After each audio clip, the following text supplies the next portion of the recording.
Hello, friends, and welcome to Believe in the Dallas Cowboys. It's good to see you today. I'm Jeff Kavanaugh, and I'm alongside my friend, my co-host, former Cowboys wide receiver Jesse Holley.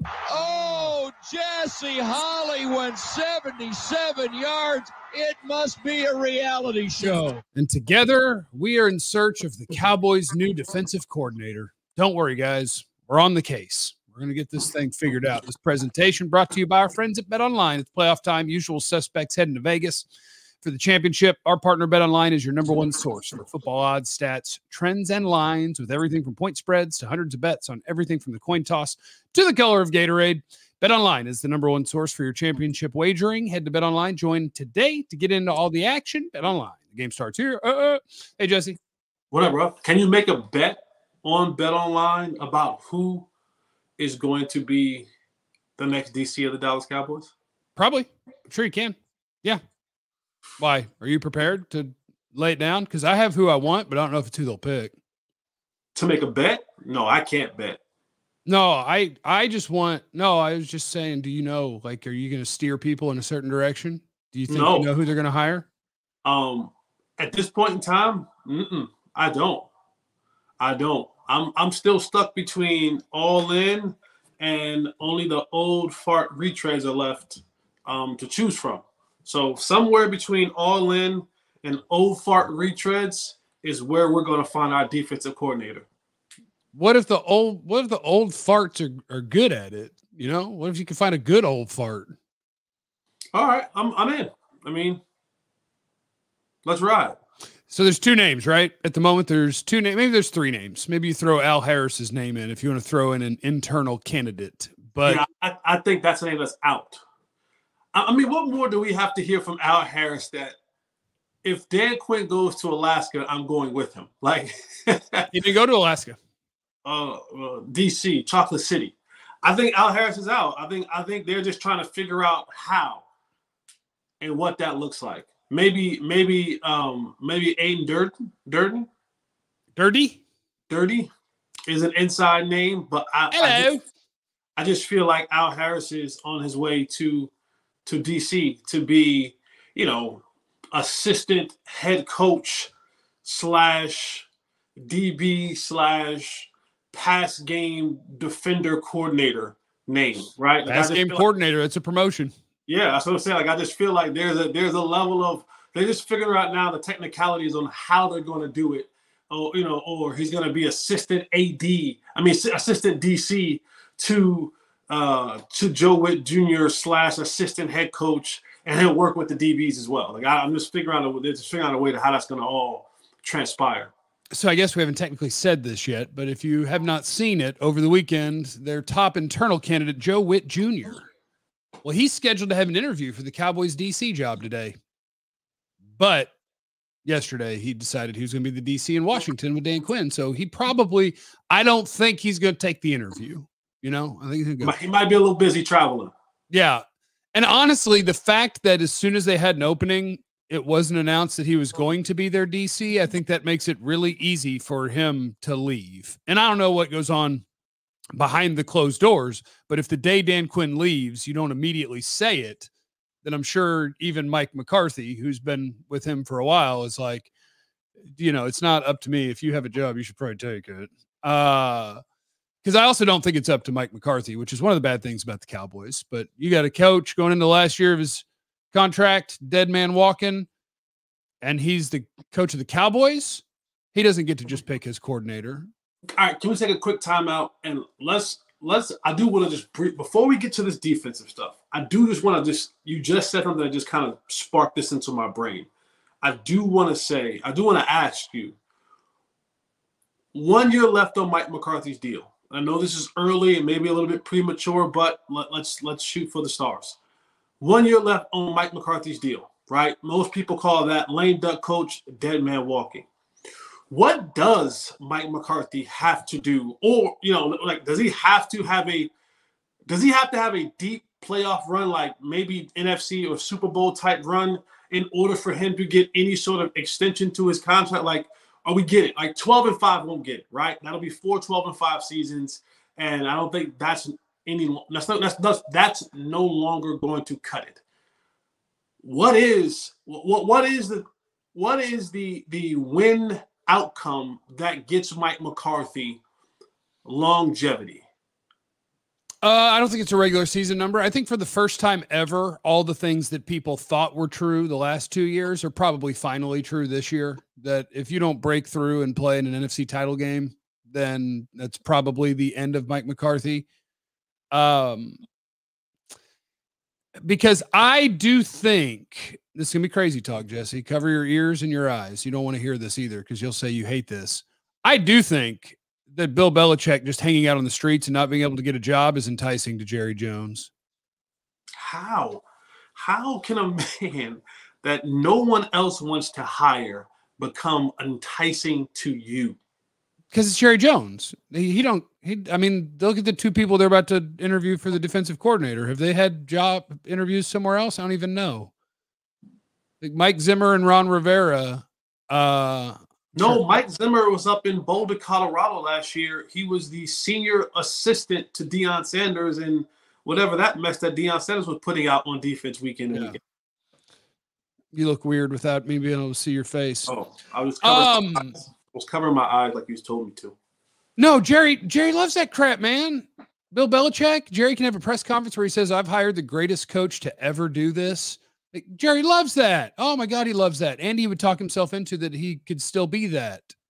I believe that wholeheartedly. That's never going to happen. That is never going to happen. I don't care how much, because have we heard from Bill Belichick? Have we heard that Bill Belichick likes Jerry Jones, wants to be in Dallas, adores Dallas? Like, have we heard that? Because all we've heard is Jerry Jones. And Jerry Jones, we all know, will find ways to keep his name relevant in the media. And Jerry Jones is the one that said, hey, I would work really, really well with Bill Belichick. We wouldn't be any issues, yada, yada, yada, yada. But I don't think we've actually heard from Bill himself say anything that would lead us to believe that if the Dallas job were open, that he would take it or even consider it. Okay, here's the one thing that leads me to believe it is I think Bill Belichick's ego is about as big as Jerry's. Which is why that would never work. What could be more comforting for an ego that huge than to believe you're going to swoop in and restore the greatness of the Dallas Cowboys? I'm Bill Belichick. That appeals to that appeals to that egomaniac. Two egomaniacs sitting there, and it would end up being a dumpster fire. You can't worry about that. I'm making the prediction that if this season goes 10-7, first round exit, or misses the playoffs, I buy it. I think that there's a real possibility Bill Belichick's the next coach. I buy it. No, I think that's a bet online plug. I think that's a bet that Vegas will take your money. You know what's interesting, and we'll get back to this defensive coordinator thing. And I said this last night on my Twitter, and then I deleted it after a while. After I woke up in the middle of the night to use the bathroom, I deleted it. But this may be another, I don't know, viral moment. But the Cowboys, the Dallas Cowboys, I do not believe the Dallas Cowboys are the once coveted team, place, destination that coaches and players want to come to. People may still believe that. And I know that it's America's team and the ratings are always there to watch the games because of the fan base. But I don't believe that Dallas is still any longer the destination or place where people covet, coaches and or players. I think they use a name for leverage in contract situations. But, I mean, look over the last couple years. Yeah, I get the Mike McCarthy hire. But as far as like players and other, like, people aren't beating down the door to get to Dallas anymore. Like, this place isn't a hot destination where people are like, as soon as my contract is over, I'm I'm jetting. I'm trying to find my way to Dallas. We don't get the top free agents. We don't hear free agents in the offseason talk about us. You know what we do hear? We hear this more than anything.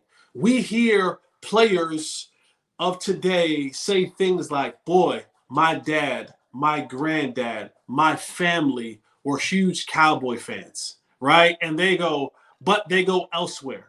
We've heard that from time and time again from some of the top players across this league, but then they take their services elsewhere. The Cowboys, to me, I mean, listen, I love working for them, but I just don't think people covet the Cowboys like they once did. And there's a lot of people who are holding on to the hope that everybody wants to come here. Like when the job opens up, people are going to be knocking down our door to come to be a Cowboy. That when free agency opens up, that people are going to be rushing their players and their players and their free agents to head to Dallas. And it just hasn't happened that way. And a lot of it, honestly, if we're being truly honest, the athlete of today's NFL athletes, the 25, 6, 7-year-olds, the Cowboys have not been relevant in their lifetime, right? They hear the stories from their dad and their granddad and their great uncle and their mom or whoever helped raise them under that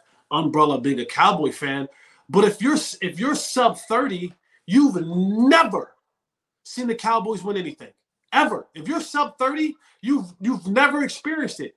So all the guys who are hitting these waves of free agency and stuff like that, the days of the Cowboys, yeah, they heard the stories and yeah, they may have seen some of the YouTube clips, but you and I both know we've been around these tough athletes. They don't give a damn about history. These kids don't love the game in any sport. They don't. You can ask young players today in baseball who Pedro Martinez is. They wouldn't be able to tell you. You can ask young kids today, in basketball, hey, who's Robert Horry? Who's Run TMC, right? You can ask those players. They wouldn't know who the hell those people are. Same thing goes in football. You can ask players like, man, do you know, if you just said, man, do you know who the triplets are? They'd probably say the long-lost sisters of Mary-Kate and Ashley Olsen or something like that. They wouldn't know who the hell you were talking about, who the triplets are. So I just feel like that, the Cowboys, again, may not be the destination that was once coveted today, as it was many years ago. I'm always surprised by the fact that they still get the best ratings and that people do care so much. And like, I can think of just off the top of my head, like I remember Micah Parsons getting drafted. He's from Pennsylvania. He wanted to be a Cowboy. Like, I'm sure it's not what it once was for the young players. And like the free agency thing doesn't count because to sign the top free agents, you have to call the top free agents and they don't even do that. So like that one, I don't know. So I'm always confused why the Cowboys are still the most popular team, the most valuable team in football, when it's really just that the owner talks a lot. Like it's the Mayweather effect. It's the Mayweather effect. Yeah, but what do you hate now? Like, what's the point in hating the Cowboys? Why don't you hate the Chiefs? Yeah, but it's just like that. It's like, ha. Like, I just want to laugh at you. Like, it's like the fan base is still there, right? Like again, the people who pay bills, the 35-plussers of the world, those who actually own homes and TVs and pay the streaming services, those are the guys who are still, and the gals who are still Cowboy fans. So everyone's going to watch. If you're a football fan, you're going to watch. And those people, like I said, those people who are still paying the bills. But like I said, the sub 30 people, it's more so now. It's I want to laugh at them. I want to see them lose. It's the Floyd Mayweather effect. You're going to watch because you're a fan, or you're going to watch because you can't wait to see them lose and hear about it in the national media. Okay, well, I do want to knock something out real quick because there are two names that the Cowboy fan out there needs to know for defensive coordinator. Those two names are Mike Zimmer and Ron Rivera. Those are the only two guys that we are aware of that are going to interview for the Cowboys defensive coordinator job. And I just want to get on the record that I do prefer one of them to the other comfortably. And it's Mike Zimmer. And you're going to hate them both because they're old. And everybody wants the wonder kid. If I could have had Mike McDonald come be the defensive coordinator, That's the only thing about any NFL owner. You have to realize all these guys, like priority one is profit. That's priority one for probably every owner. Otherwise, the amount that coaches make would be absurd, right? Like Mike McDonald, if you think he's the best defensive mind in football, now he's going to be the Seahawks head coach, former Ravens defensive coordinator. Word on the street is the reason he's going to Seattle and not Washington is because Seattle offered him more money. If you prioritized winning over everything else, you would say, okay, what did they give you? $10, $12 million a year? I'll give you $30 million a year to be my defensive coordinator. The end. I just got him. Yeah, he's hired. That's a little bit ridiculous, right? But he's hired. Yeah, but that's taking the job. That doesn't make business sense.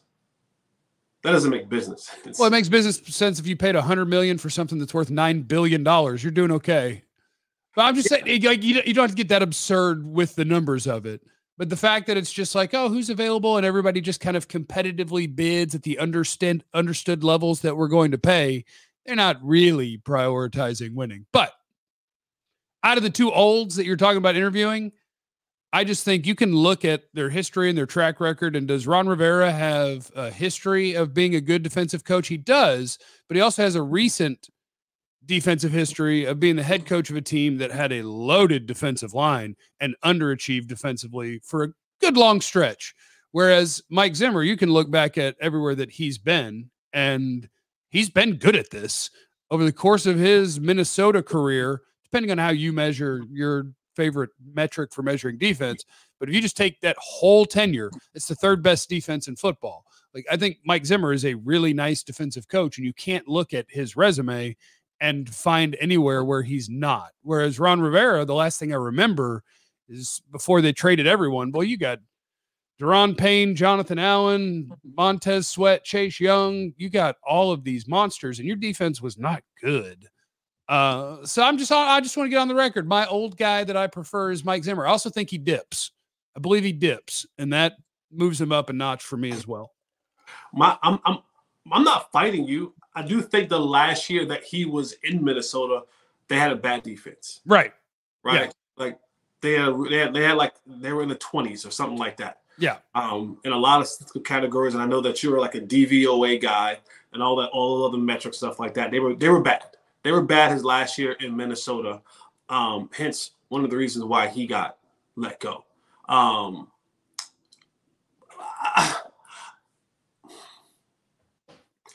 I would not be mad or upset or side-eye if they hired Mike.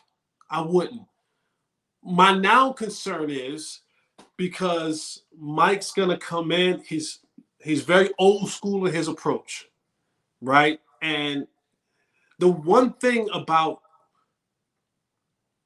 this is just Jesse Holley's belief. The one thing about new age athlete mixed with old age coach is there sometimes is a level of disconnect, because now majority of these players that will be on the defensive roster next year have been used to, and some of them even birthed it by this coaching style and relationship of Dan Quinn, right? And so they're kind of accustomed to that. And we've long known that when you come into the Dallas Cowboys layer that there is certain things that have to be handled with kid gloves, right?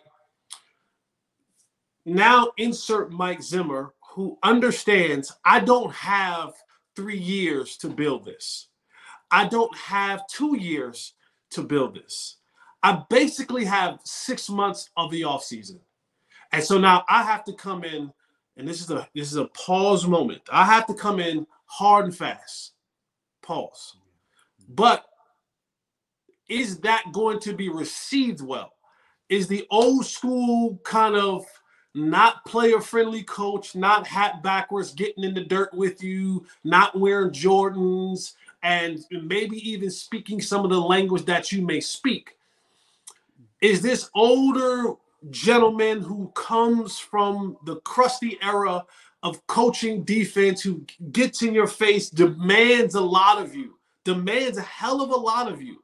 When you see all the interviews and the highlights and the clips, demands a hell of a lot out of his players. Is that going to be received well by the current Cowboys as a whole, I'm not calling out anyone individually, as a whole, is that going to be received well by them, and so that his style can be implemented to the point where they're going to be successful enough for either he and or Mike McCarthy to get to the desired destination of wins that give them job security. Why are you calling out Micah Parsons, dude? You said that. I said players, defense. Why are you saying Micah Parsons needs to be coddled, bro? You ain't getting me. You're not getting me.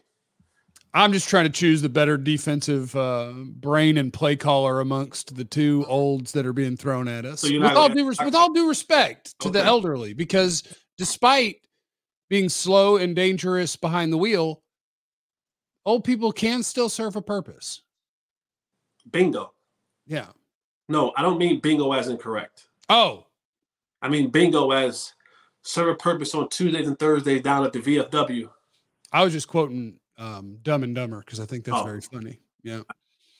Well, let's see what they do, baby. So you're not going to answer my question. So you're not going to answer. You're not going to have a rebuttal to that. I guess if your priority was I want my defensive players to like the next coordinator the most I can, you'd probably take Rivera over Zimmer, right? Like he'll very much give you a hug and swaddle you and all that crap. But I don't know, because a part of me thinks, look, it's psychology. People do crave leadership and structure and those things, whether they know it or not. Like, I think if you get decent results and if you're a good coach, it's going to be fine. We don't have to hug it out. Maybe Zim's been working on his hugs. I don't know. No, I don't know the answer to that what I know is we've got two candidates and I like the track record of one better than the other. And so that's where I want Mike McDonald. That's all I ever wanted in this world. Mike Zimmer's been good against the Shanahan tree. I just want you to know. Okay. He's been good against the Shanahan tree.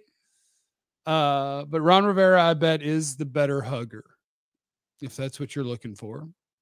Not what I'm looking for. I'm good. I don't play defense or play for the Cowboys. I can't believe all the bad things Jesse just said about Micah Parsons at the end. He's trying to sneak it in. By the way, if you made it this far, send the timestamp in the comments on YouTube. I want to know if you made it this far. Send the timestamp. That's Believe in the Dallas Cowboys, brought to you by our friends at BetOnline. Remember, you have no idea what anyone's going through, so be cool to everyone. We love you. Be easy. Even be cool and even cooler to Micah Parsons from me with love. Eliminate the contingencies.